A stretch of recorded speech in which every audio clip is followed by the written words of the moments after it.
وقل رب زدني علما. Voilà. Ensuite, le cher, il a dit, écoutez bien ça aussi, وَلَا يَكْمُلُ قَوْلُ الْإِيمَانِ.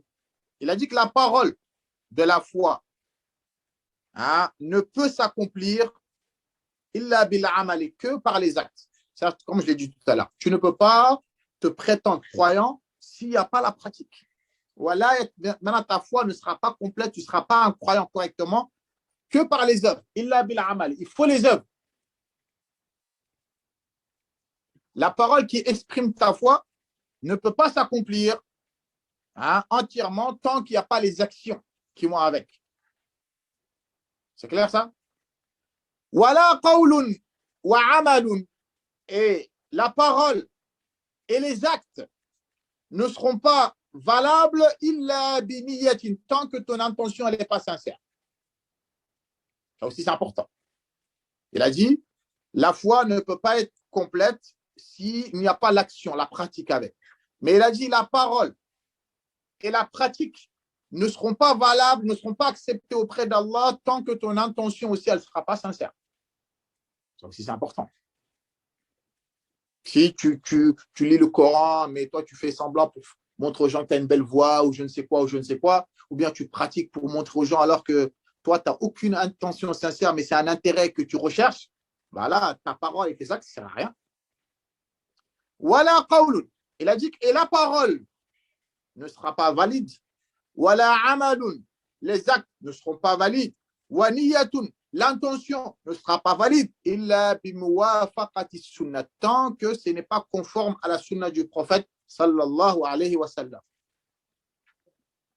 Ma foi, Mariette, tu prononces une parole, tu as mis en pratique, tu es sincère pour Allah, mais tu fais contrairement à la sunna du prophète, bah, tout ça c'est zéro. Il faut que ta parole, tes actes, ton intention, tout ça soit conforme de la manière dont le prophète sallallahu alayhi wa sallam nous a enseigné. Si tu veux que ton acte soit accepté. Donc la parole seulement ne suffit pas, je parle les actes. La parole et les actes ne suffisent pas sans l'intention. La parole, les actes, l'intention ne suffira pas tant que ce n'est pas conforme à la sunna du prophète sallallahu alayhi wa sallam. Comme j'ai l'habitude de dire toujours, je fais la salat. Vous me suivez? Donc, quand je fais la salat, je prononce. C'est une pratique que j'ai faite. Je suis sincère, je ne prie pas pour les gens, mais je prie pour Allah Azza wa Jal. Mais moi, le Isha, je vais prier 5 rak'at. Mon Isha, il sera accepté, Nordi? Pourtant, je n'ai rien fait de mal. J'ai simplement prié. Pourquoi ça a passé? On a une neuvième, on a fait le du prophète aussi. Tout simplement. C'est simple comme bonjour. Hein. J'ai prononcé, j'ai pratiqué, j'ai fait recours, j'ai fait sujoud, j'ai dit Allahu Akbar, j'ai dit que de bonnes paroles. J'étais sincère, je ne l'ai pas fait pour les gens, mais je l'ai fait pour Allah. Mais pourquoi cette prière-là, Allah ne l'acceptera pas, même si toi, tu pries le Isha 5 rak'at pendant 50 ans. Tu dis, ouais, aujourd'hui, je suis en forme, moi, je peux faire plus que 4. Allah ne l'acceptera pas. Pourquoi? Parce que le prophète, il a fait 4. Donc, toi, tu veux faire plus que 4, ta prière-là ne sera pas acceptée. Mais beaucoup, ils ont du mal à comprendre ça. Donc, maintenant, le ramadan, pareil. Moi, je dis le ramadan, c'est au mois d'avril, Inch'Allah. Je dis, moi, je vais jeûner le ramadan maintenant. Je suis sincère. Je n'ai pas mangé, j'ai pratiqué. Mais mon ramadan, il sera accepté. Pourquoi? Parce que je ne l'ai pas fait pendant le mois où Allah et son messager m'ont dit de le faire. Donc, ce ne sera pas accepté. Même si pendant 30 mois, pendant 30 jours, tu n'as pas mangé, tu n'as pas bu. Bah, tu t'es fatigué pour rien. Je vais aller faire le hajj. Le hajj, ce n'est pas encore la période. Tu dis, je vais faire le hajj au mois de mars. Vas-y, tu fais hajj, tu mets l'ihram, tu vas à Arafat, tu vas rester debout tout seul, je sais pas, toute la journée. Et après, tu dis, ouais, moi, ça y est, moi, j'ai fait le hajj. Mais ton hajj, il ne sert à rien. Tu as fait les actes du hajj. Mais pourquoi ton hajj, il n'est pas valide? Parce que tu n'as pas fait selon la conformité de la sunna du prophète. Vous avez vu, il y en a, ils ont du mal à comprendre. Il y en a qui disent, ouais, quand tu leur dis ça, c'est une bid'a. Le prophète, il dit, ouais, mais je ne fais rien de mal. Non, ce que tu fais, c'est mal. Pourquoi c'est mal? Parce que si c'était bien, bah, le prophète l'aurait fait avant toi. Si c'était bien, bah, les compagnons l'auraient su avant toi. Donc toi, tu ne peux pas venir 1400 ans après sortir quelque chose de nouveau et qu'eux ne savaient pas. Ce n'est pas possible. Est-ce que vous avez compris ça ou pas? Je vous le dis toujours, comme l'anniversaire du prophète sallallahu alayhi wa sallam, c'est une innovation. Ça, on le répète, on le bassine toujours aux gens. Après, celui-là qui veut comprendre, alhamdoulilah, celui qui ne veut pas comprendre, si tu ne trouves pas de récompense devant toi, il ne faut pas t'étonner. Allah, il va te récompenser selon le travail qu'il t'a demandé de faire. Si tu l'as exécuté comme il t'a dit, tu seras récompensé.